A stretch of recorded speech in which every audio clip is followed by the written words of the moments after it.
guys all. So without further ado, I would like to introduce our guest speaker, Dr. Lirio Gutiérrez Rivera, who is an assistant professor in the Department of Political Science at the Universidad Nacional de Colombia, Medellin.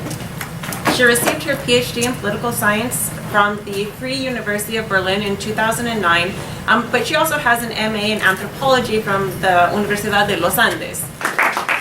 Thank you for coming. And I wanted to thank Ellen Moody. She hasn't arrived yet. She invited me to come here. There you are.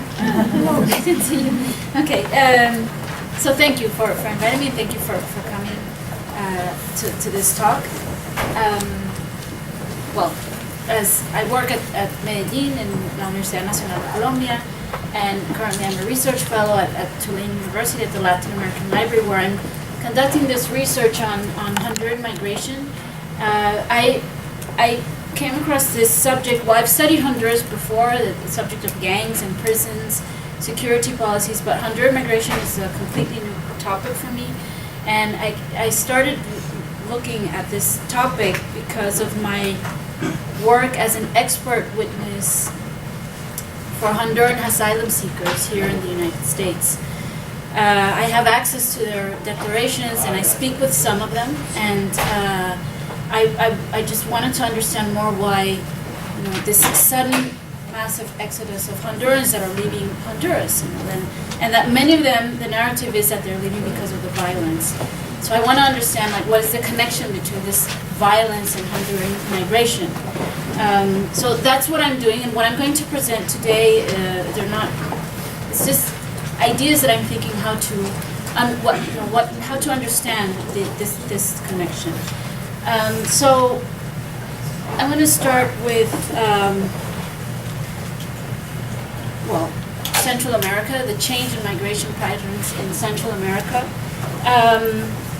So in the past, since 2014, there's been an increase of asylum requests of nationals from Honduras, Guatemala, and El Salvador, principally in the U.S.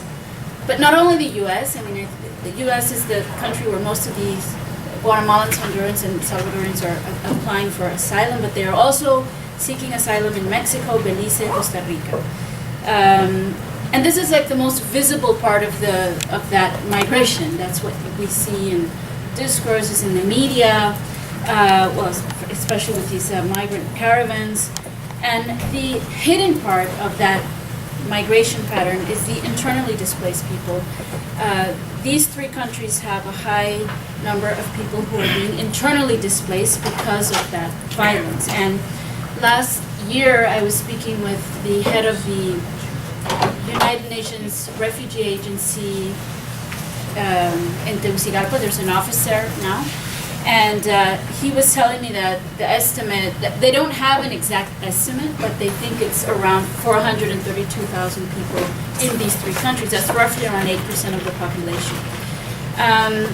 And they don't, I'll come back to that later, why it's an estimate. It has a lot to do with that the states, these governments do not want to acknowledge that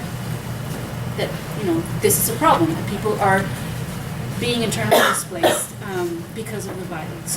So most of the people that are leaving internally, that are migrating internally and externally, are women, children, unaccompanied minors, and young male adults. And the narrative is that they are fleeing the violence. So this has become this main push factor, as some people who study migration talk about the push factors. So violence is now this main reason why people are leaving, and most of these people come from social and economic disadvantaged backgrounds. Most of them live in poverty. Some of them come from the low middle class or low class. So recently, I know in Honduras the middle class is starting to leave, but the people who are leaving mainly are from low income households. So this is just some fact sheets from asylum requests. Mexicans is the population that is asking for asylum. The main population that is asking for asylum here in the United States. And then it's Hondurans. And then we have Eritrea, Nepal, Somalia, and then there's El Salvador, Guatemala, Bangladesh, and Egypt. So, but Mexico and Honduras are the countries the nationals from these two countries are the ones who are seeking asylum most in the U.S. And here, this graph just shows us the age group. So most of them it's a young population. Most of them are between 34 years old. I mean, from 0 to 17 is most of the people that are coming here seeking asylum. It's between that age group, and 18 and 34 is the other group. So yes.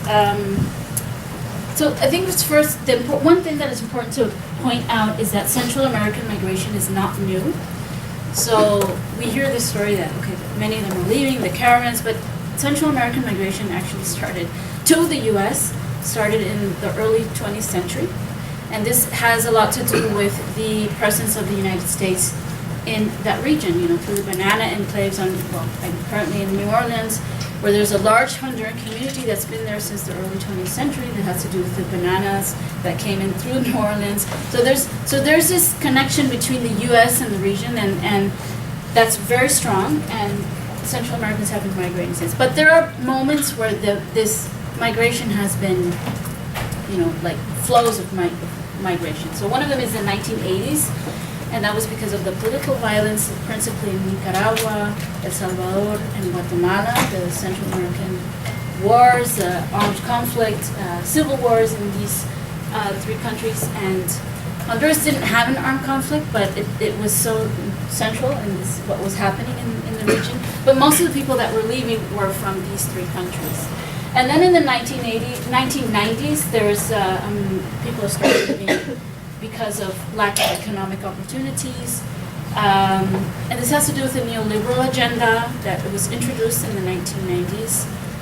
There's a transformation in the elites in Central America that helped to introduce this neoliberal agenda. And that's going to create more inequality in these countries, and people just simply cannot find jobs. I was recently in a class with Cora, and I was explaining, for instance, someone who grew corn in Honduras in the before the neoliberal agenda simply could not sell corn anymore in the 1990s because now they had to grow other crops. For instance, mangoes, and which required more technology. They did not have access to credit. They didn't have the money, so the ones who did have the money were these new business elites that started investing in this type of crops, and they were the ones who had access to credit. So what's happening here is this sort of dispossession of peasants who have to sell their land because they have to live off something. So this is happening. There's this lack of economic opportunities, and they start migrating to the cities, and then they start leaving the country. And then another important issue is the natural disasters, and I think Hurricane Mitch is here central to understand another wave of migration. Hurricane Mitch occurred in 1998. It destroyed 80% of the infrastructure in Honduras, in a country that was beginning to set the basic infrastructure like roads and building airports in the 1950s and 60s, around there. And then in the 1998, this is 80% of the basic infrastructure that was built is destroyed. So many people just didn't have anything.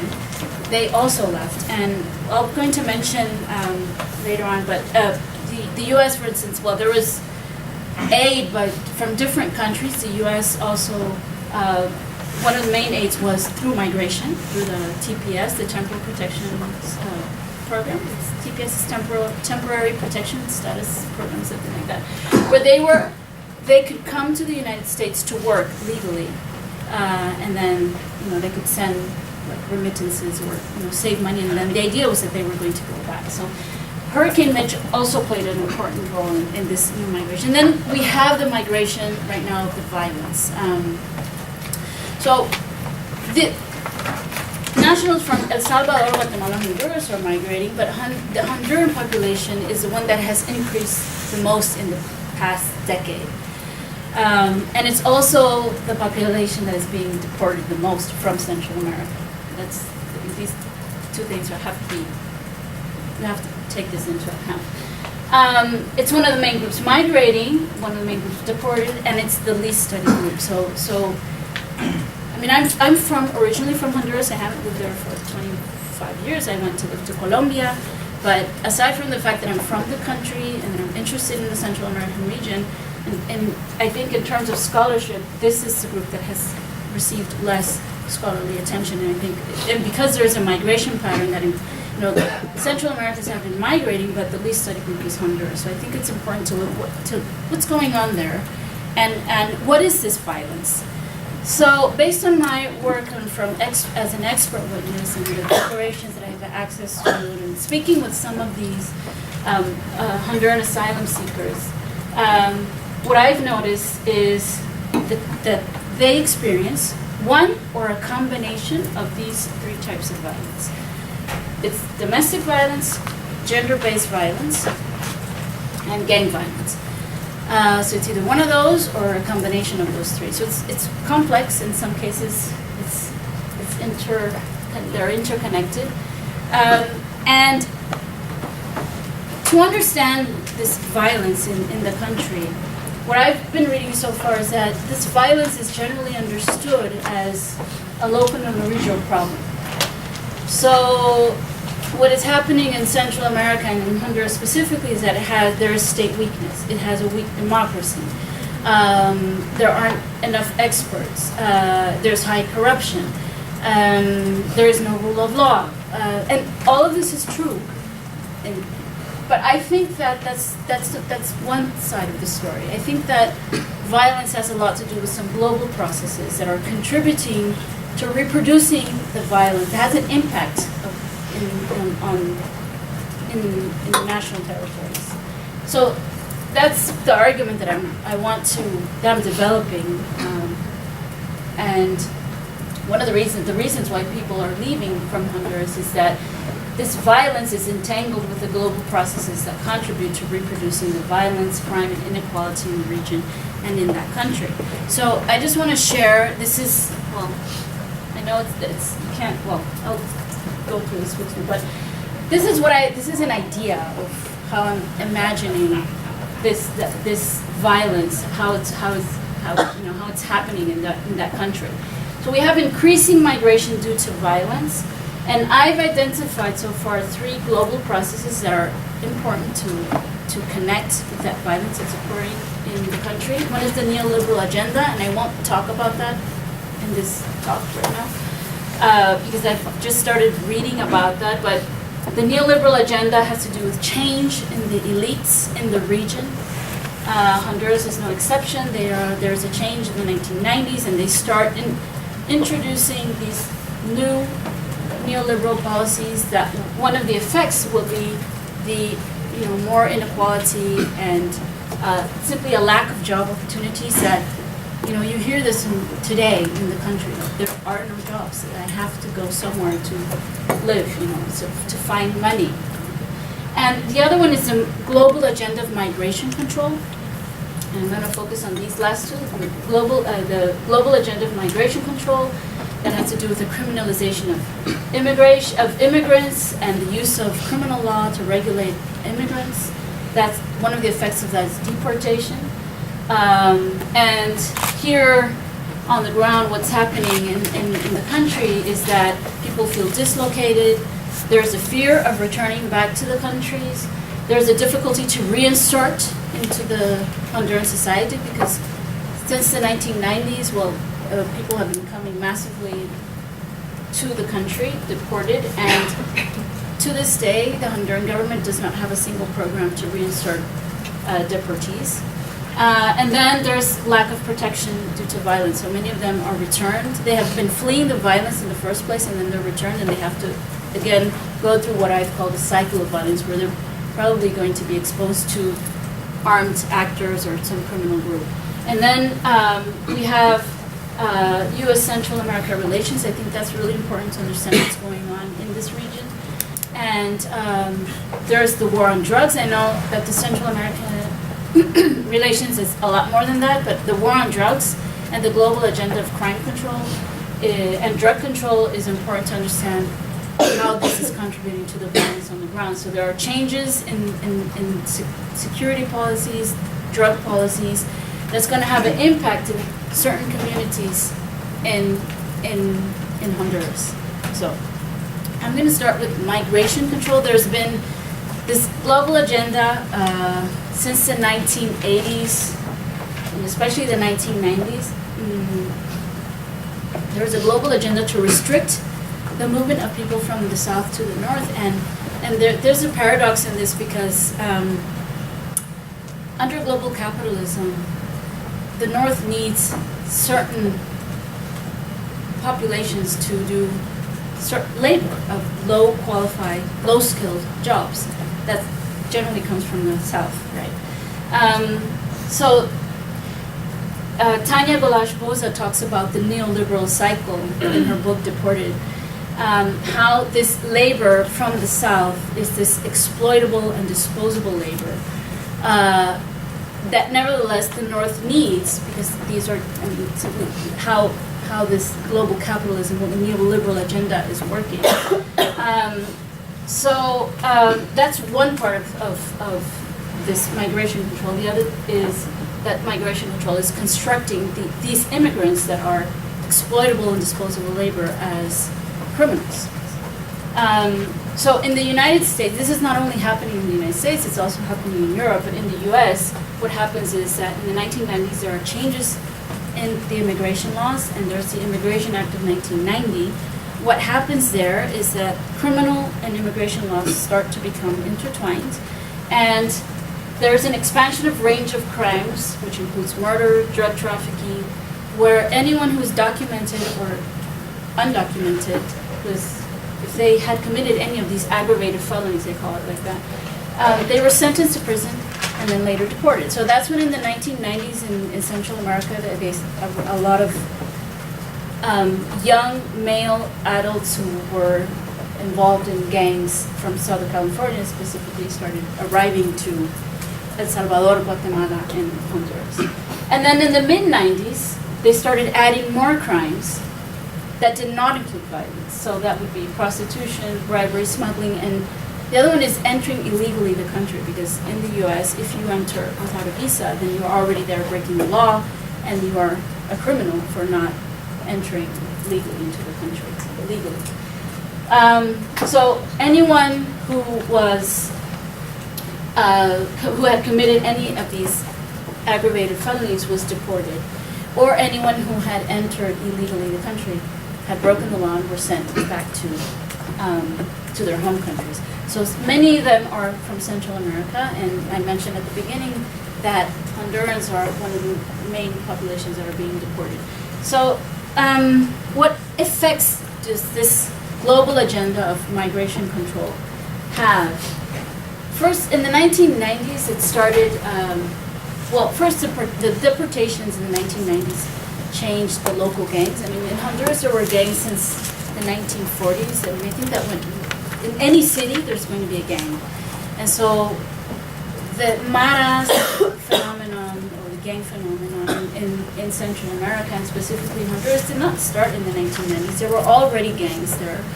But when most of these young adults start arriving in a country that they had never lived there, maybe they were born there, but they had lived mostly in Los Angeles, and they're sent back to their home country.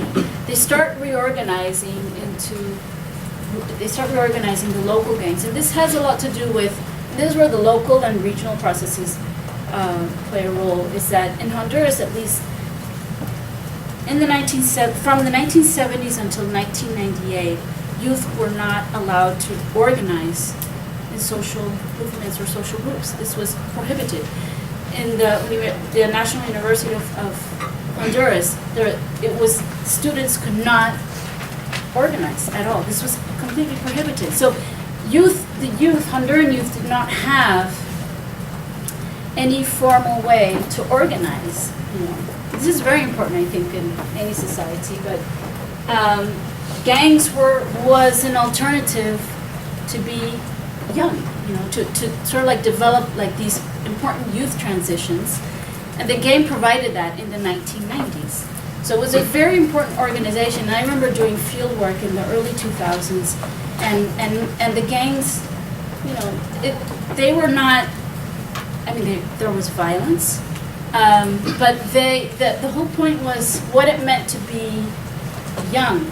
You know, if you came from a low-income community or household, and the only thing you had access to, you didn't hardly had access to education, you hardly had access to, but you had access to the gang that sort of like gave you.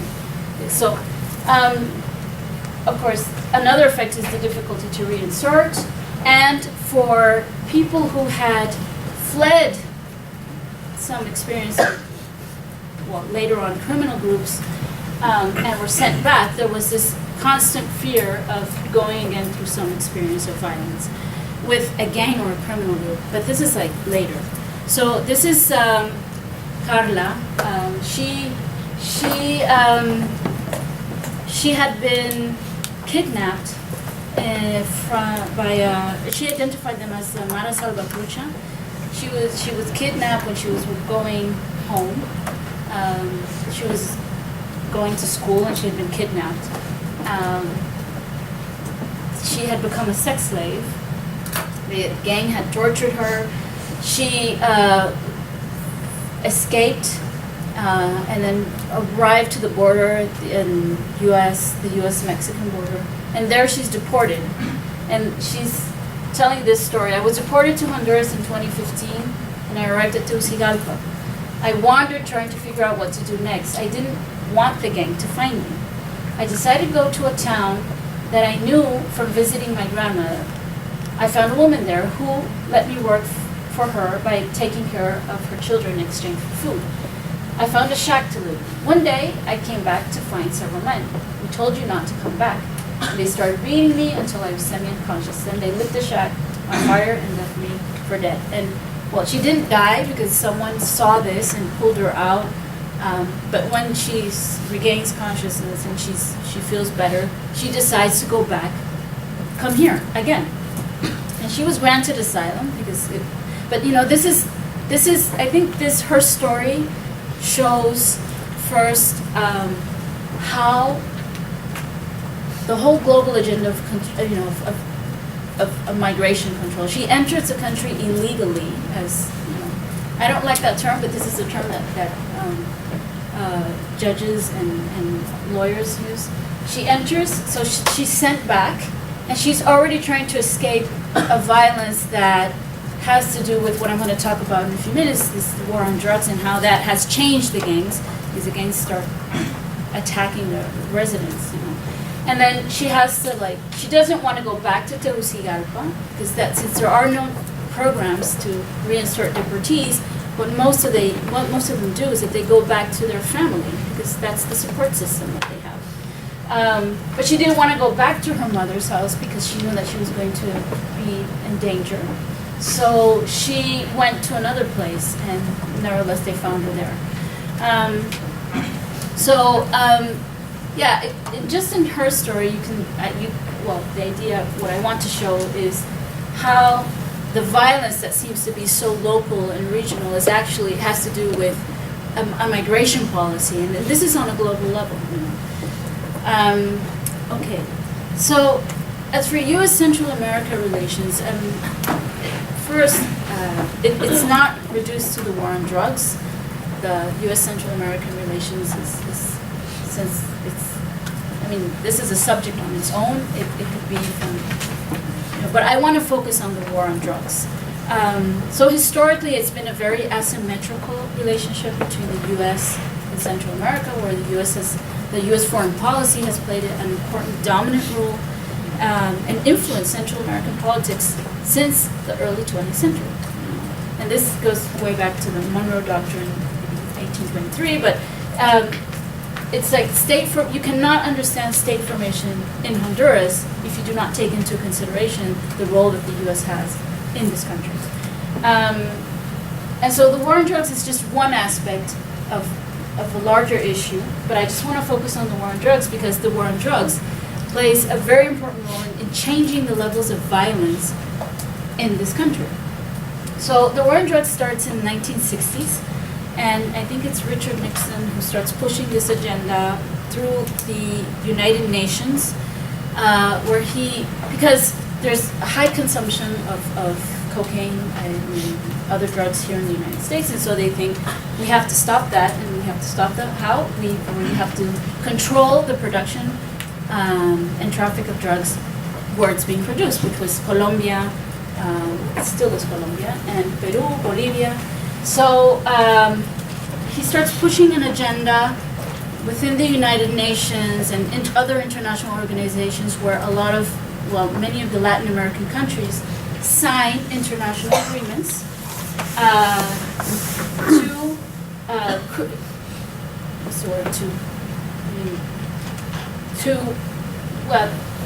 where drugs like cocaine, marijuana are now illicit drugs. So this is one of the major changes of this war on drugs. In the 1980, I think it's 1985, Honduras, they draft a new drug policy.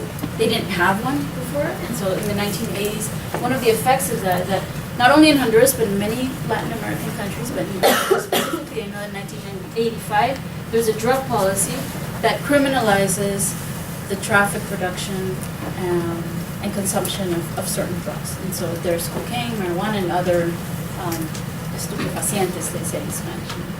And it also shapes the drug policy in the region. So there's Plan Merida, which includes Mexico and Central America, and Mano Dura, which is part of the security policy. So security policy has to do with a global agenda of crime control, which is so connected to drugs.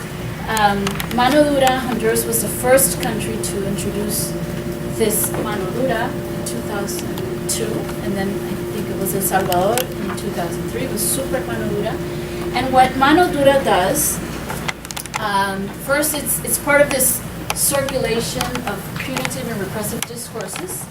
That's part of this whole narrative of the war on drugs, where at first there's a criminalization of the gang, and there's a construction of the gang as a threat. And it's not that gangs, maras in Honduras were not committing some crimes. I mean, there was theft. I mean, they weren't, some of them told me, no, we're not angels. We know we do some things or not. But they were not responsible for all of the crime and all of the homicides in Honduras, at least I'm talking early 2000s, when they are beginning to be criminalized and they're being constructed as a threat of public security. So what the Honduran government does at that moment is it changes the penal code. There's an article that anyone who is a gang member is sent to prison. I mean, the sole membership to the gang sends you to prison. And how do police and security agents know that you're a gang member? Well, it's very subjective. So, you look like a gang member, so I'm going to send you to prison. Or you have a tattoo, or, it was, they had not committed a crime, and just because a policeman or a security agent suspected that you were a gang member, that was enough to send you to prison. To this day, it is like that. So what you have is an increase of prison sentences and of the prison population. The prison system collapsed completely in Honduras because a lot of young male adults started arriving. Well, I had the opportunity to do field work in prisons, 3 prisons in Honduras, where most of this happens in many prisons in Latin America, but the inmates are the ones who run the prisons, because the prison administration does not have enough resources, they do not have enough manpower, so they delegate the supervision of the inmates to other inmates. And of course, they fight, the resources are scarce, everything is paid for in a prison. Everything is like everything, water, a place to sleep, an aspirin, nothing's for free there. So, but I'm talking about this, there's also drugs, there's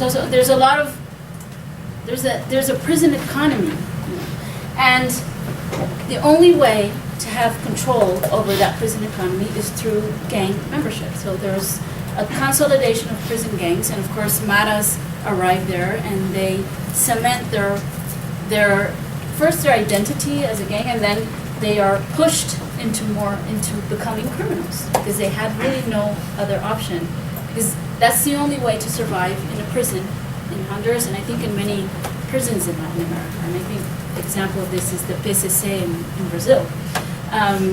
So they started, Maras, one of the effects of these security policies in the war on drugs is the involvement of Maras in criminal activity. So maybe they committed a theft before, but now they had no option but to become involved in kidnapping, extorting, because they needed to obtain resources from somewhere. And they started to resemble more an organized crime group. And they also changed their relationship towards the residents. And so in many cases, gangs are territorial, they control neighborhoods. And to control the neighborhood, they need to have a relationship with the community. And before, it was a very protective relationship towards them. So if you were not part of the community, you probably did not have access to that neighborhood. But now they started, in some parts, I don't think it's all of the Maras and the different cliques of the two main Maras, but they have a relationship towards residents in which many cases they use violence. So this is the case of Miguel, and Miguel was trying to, this is in there are two main cities in Honduras. One is Tegucigalpa, the capital. In the north coast, you have San Pedro Sula, which is an industrial city, and there's a strong presence of the Mara Salvatrucha and the M18. And Miguel lived in one of the low-income neighborhoods in San Pedro Sula. It was controlled by the M18.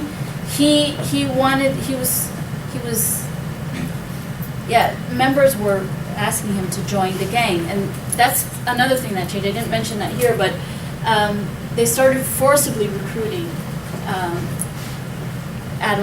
male adolescents. So Miguel is one of them, and he wants to avoid it. He says, they came up to me and asked me if I decided to join the gang. I told them that I was not going to. They grabbed me and started to beat me. They kept telling me to join the gang. One of them held a gun to my head while the other one beat me. Then he stopped. He took off his shirt, looked at me. He then took off his pants. I begged him to stop. He was almost raped. That didn't happen because then another gang member stepped in and said, no, maybe you're going too far. And then they started fighting. And they left. They continued beating him, and he managed to escape. And he came here, and he was granted asylum as well. But what I want to point out is that the gang, before, I remember speaking to gang members, it wasn't, you weren't forcibly recruited to be part of the Maras in the early 2000s or in the 1990s. And this changed, they changed this relationship towards residents in the areas where they lived. There's something else I don't have here, but okay. So just to start finishing, some conclusions. Like I said, I'm still trying to make these connections between the global and the local, but I think it's very important to take into account, to understand the violence in Honduras, and yes, I would say Salvador and Guatemala. It's important to take into consideration these global processes,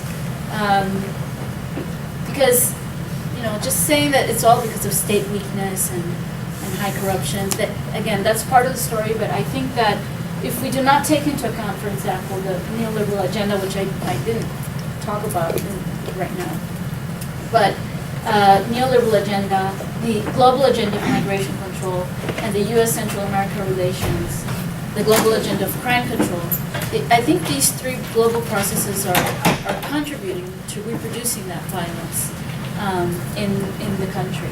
And another aspect is that most of the people who are being affected by the violence are women and children. So there is this gendered aspect in these global processes, which I want to explore in my research. And another issue is how this migration pattern is forcing to rethink these notions of forced migration, and I don't mention it here, but also refugee and asylum seekers, because in my work as expert, well, first, when I spoke with this, the head of the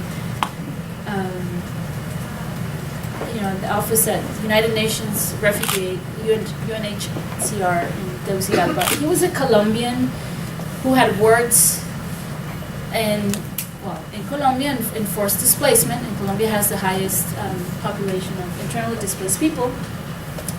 And they have a specific category for victims of violence, victims of armed conflict, internally displaced people. I mean, there's like a lot, and he was telling me that. I mean, they have the expert. I mean, in Colombia there are the experts, the institutions. We have the policies. We have this. We have that. But here, there's nothing. I mean, it's because first, yes, there's an issue of state weakness, and there aren't enough experts. They have to be brought from abroad, and then they're here for a few years, and then they leave and they go to another place. So this knowledge that this doesn't stay in the country, but also people tend to think of forced migration in context of armed conflict, of war, and well, Honduras doesn't have that. So how do we rethink these notions, these forced migration and refugees in these countries where there is no armed conflict? People are leaving because a gang is threatening them. And also with lawyers, when I was speaking with them, it's very difficult for them to make a case for asylum seekers, because asylum in international law, and also the way it's conceived here in the U.S. asylum system, well, they don't qualify for asylum because your husband is beating you, or because the gang is threatening you. They have to go around the whole system to try to create a narrative that, see if this works, the particular social group. So I think that what's happening in this region is these categories like forced migration, refugee, asylum seekers have to be rethought. So yeah, that's what I have, and so I'm open to your comments and questions, and thank you very much.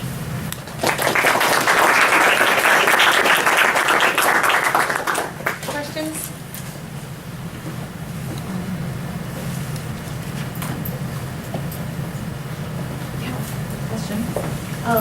Thank you. I really appreciate it. Very clear. I wondered if you could talk a little bit more about the specifics on the war on drugs, and particularly because you've been focused on policy against the trafficking of drugs and how it results in criminalization. But I also wondered, actually, are there drug transport through Honduras? There's cartels that are coming and controlling things as well, and involved as well. So I wondered if you could talk a little bit more about that specifically, given Honduras' geopolitical location. Yeah. And then if you have time, or there are a lot of other people asking about it, they're also very curious about corruption itself and the current president, which has been accused of a lot of corruption on Orlando Hernandez. Sure. So the war on drugs. So Central America becomes a focus because the drugs that were trafficked from South America to the United States used to go through the Caribbean. So I think it was through the Dominican Republic, and then in the 1980s, this route changes. It starts going now through Central America, and so I think so on the global level, you see that there's a demand for cocaine. Colombia is the main producer of cocaine, and there's a cartel de Medellin at the time, and so they start sending it through Central America. And how does this happen? At least I know the case of Honduras, that the military plays a very important role in allowing that transport from Colombia to through Honduras and here. There's a drug trafficker called Ramon Mata Ballesteros. I don't know if you've ever heard of him. He's serving time right now here in the U.S. I think he's in Florida. He He's a Honduran, a drug trafficker, who went to Colombia. He worked with the cartel de Medellin, with Pablo Escobar, and he was the connection of Pablo Escobar in the cartel in Honduras. He went back to Honduras and he worked with, or let's say he had ties to the military, because the military in the 1970s and 80s were the one who controlled the country in Honduras. They were the ones who had control of airspace, of land, because of the national security doctrine and because they were trying to find insurgents and guerrilla fighters from El Salvador and Nicaragua, the Contras. So, but they had control of the territory. But they were also involved in drug trafficking. And it's everyone in Honduras knows that Ramon Mata Ballesteros worked with the high officials from the military to pretty much establish those networks. And I'm talking about Honduras. I don't know the cases of El Salvador and the cases of Guatemala, but at least in Honduras, the drugs they start trafficking drugs in the late 1970s and the 80s. And since then, some members of the ruling elites have become involved in drug trafficking. So there's the cases of Jaime Rosenthal, the president Pepe Lobo, his brother was involved in drug trafficking. The current president, Juan Orlando, his brother I think he was arrested in Miami because he was involved in drug trafficking. So it just shows how connected these elites, some members of the ruling elites, the military, are with the drug cartel. So the war on drugs starts focusing on Honduras and sending money there because, most of the drugs are being trafficked through this region.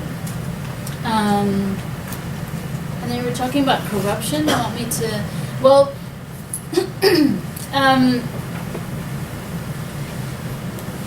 let's see.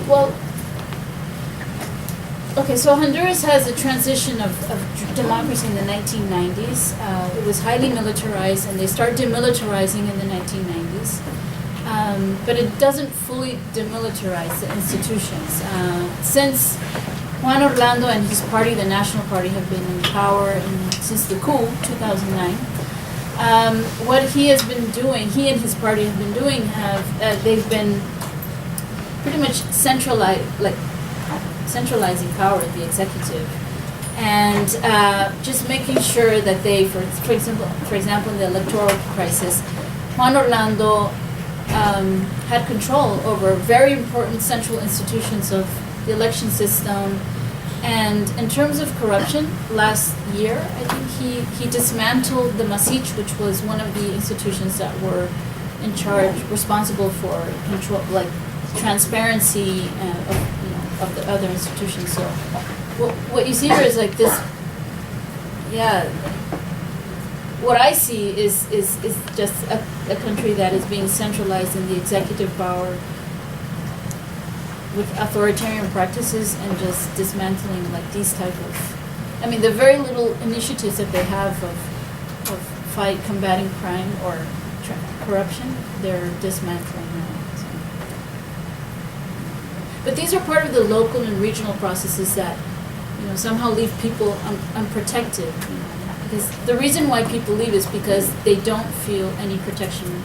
They don't get any protection from the state. So. Thanks for a terrific talk. I appreciated the way you pulled a lot of different threads together to sort of to tell the story, which is not easy to do. But I guess I wanted to ask you start by talking about one thread that I didn't note as much in the talk, although it came up in your answer to Ellen's question, and that was a kind of pivot in terms of U.S. Policy regionally from a kind of national security state model to whatever you want to call the current the current moment. And of course the 1990s, the emergence of peace processes, democratization, neoliberalization, and all of that is all linked with that. And I guess that on the one hand, one of the stories would be that with the move, with that turn, which also came with U.S. involvement in wars in the Middle East and in Afghanistan, that the U.S. has kind of turned away from a strong hegemonic position in the hemisphere, which might be the cause of this. But I'm also was thinking, listening to your talk, that the criminalization of migration and all of these other things might have been a different kind of voicing of that sort of U.S. involvement in the hemisphere. Just wondering your thoughts about that kind of moment, and whether a shift in U.S. global positioning is a factor in the trends. Is another factor in the trends in migration, or the way that it's being dealt with. Well, I was recently reading about, because right now I'm reading about U.S. Central American migration relations, and in the 1990s, the U.S. was focused on other regions, like the Middle East, and what I've been reading so far is that this gave Central America some autonomy vis-a-vis the U.S. in terms of some. So I'm thinking about, for instance, Zelaya, who started thinking about, working with Chavez and, this Alianza Bolivariana. The ones who protested this was not the U.S. It was the elites that felt that their economic interests were going to be threatened.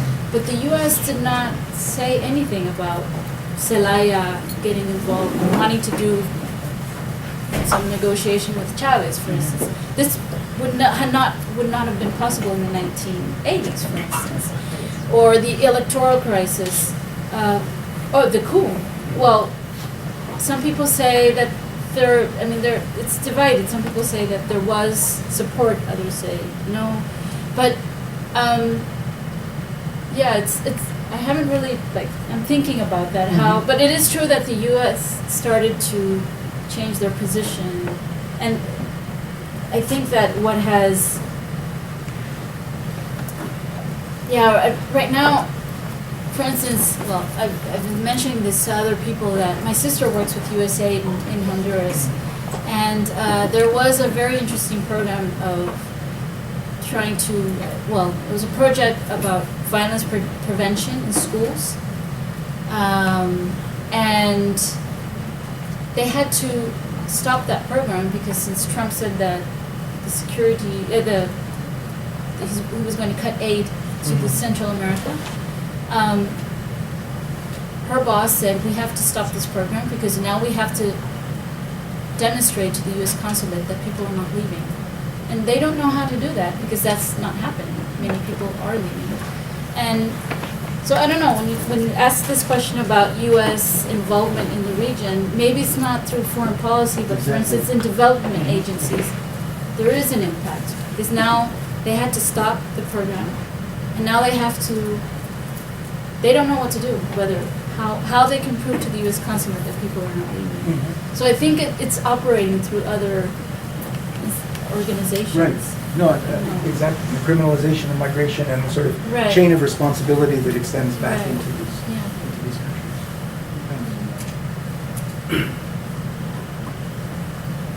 Questions?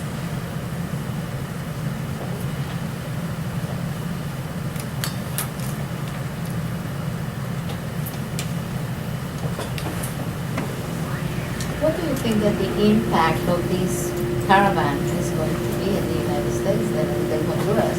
Because I don't think that everybody that is coming, do you think that everybody that is coming is because of feeling threatened, because of the events, or? No, I think people leave because either they feel threatened or because they lack an economic opportunity, and or both. It's a combination of both. So, for instance, my sister was telling me that she was speaking with women who sell tortillas, and they didn't want to grow more their business because they were afraid of being extorted by criminal groups in the neighborhood where they live. It's like the only way I can improve my life. And improve my life is not, they're not thinking about vacation. They're just thinking about, you know, I want to be able to buy a house. I want to be able to bring more food to the table. If I go to the US and work and earn enough money to save and buy a house. Because if I cannot expand my tortilla business because I'm going to be extorted. So half of the money that I make will go to this criminal group. And either I can be threatened if I don't pay. So of course it's not everyone. I think the middle class, they can still pay for private security, so they feel relatively safe still. But it's the low income communities, the ones who live in these areas that are controlled by different criminal groups. They are the ones who they can't pay for security. So that's one issue. And then of course, you know, people have to see how they, you know, have an income of some sort. So I don't think people will stop leaving the country. A country that does not have has very little social policies. It's not. They're going to leave. That's what I said.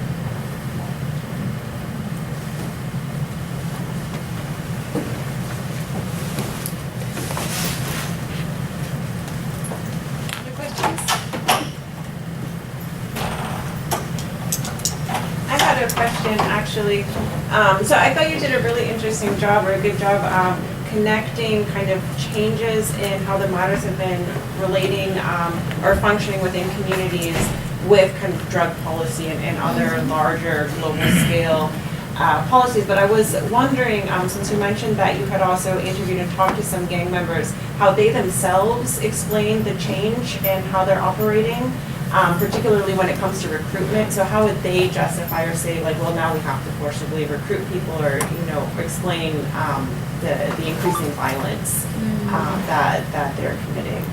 Well, I spoke with gang members in the early 2000s, because then it was just, it's very difficult to speak to them now. And so I haven't had access, even when I went to prisons, I couldn't access them recently. So I don't know. I can't answer your question in terms of, like, I remember when in the early 2000s, someone had told, they were worried about this mano dura because they felt it was unfair. They said,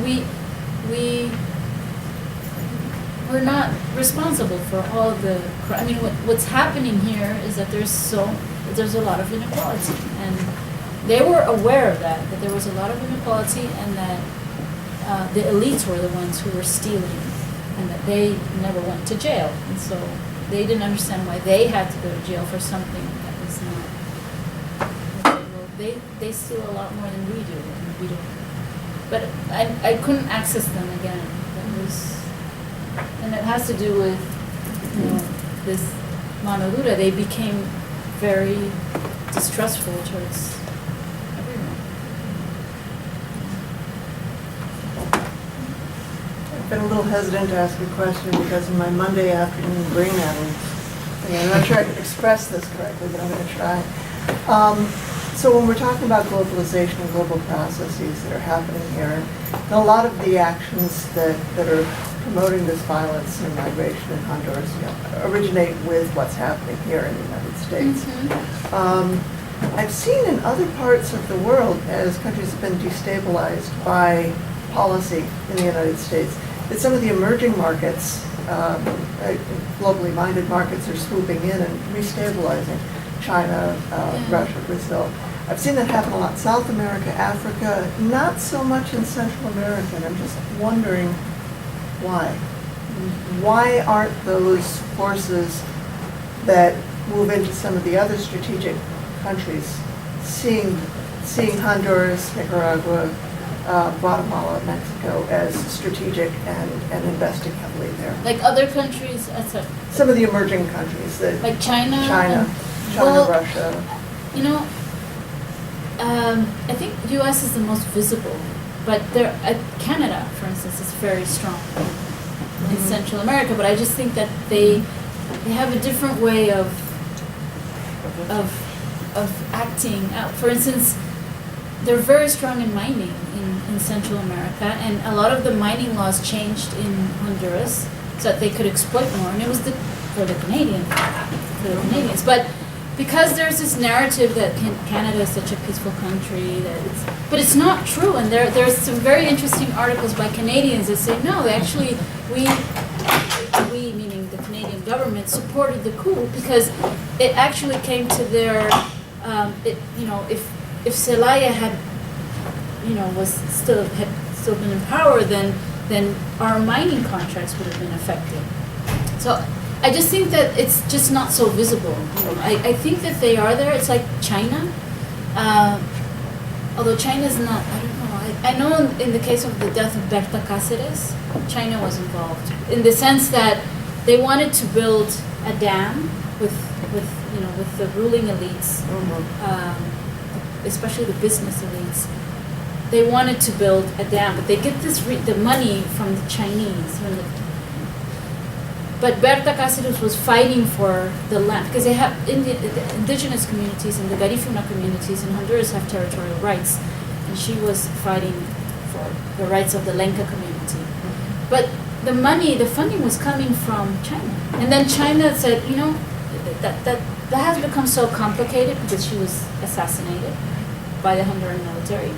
And then China just decided to withdraw everything. But these are things that are not being told in the media, and I think they're not being, I don't want to say researched, but they should get more visible. They should be visibilized more. And I think because U.S. is so dominant in the region, but there are other countries like Canada, is very strong, especially in mining, and China. So I don't know if that answers your question.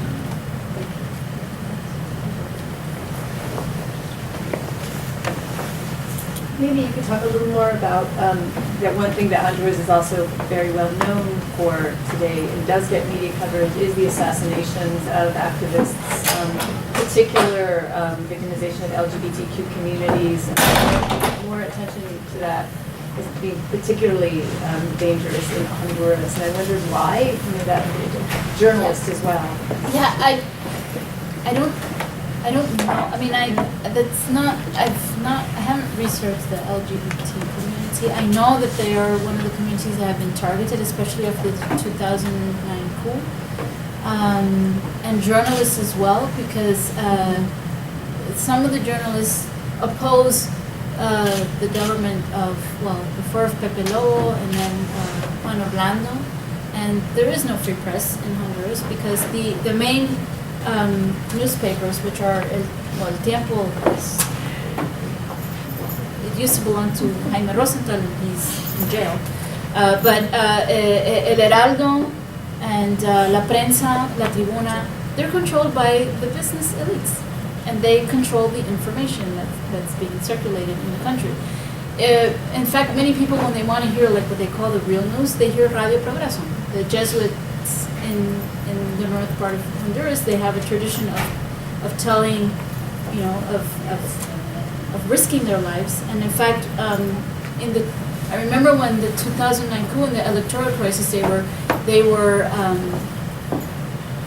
reporting of what was going on, and the military went and closed their radio station, bombed it. Radio Progreso has been one of the main, but I mean, it's not easy for them. So I think that what is happening right now with Juan Orlando is that he simply does not want any opposition. He's repressing any type of opposition, and he's not allowing the free press. But I can't speak about the LGBT community. I don't know much about that.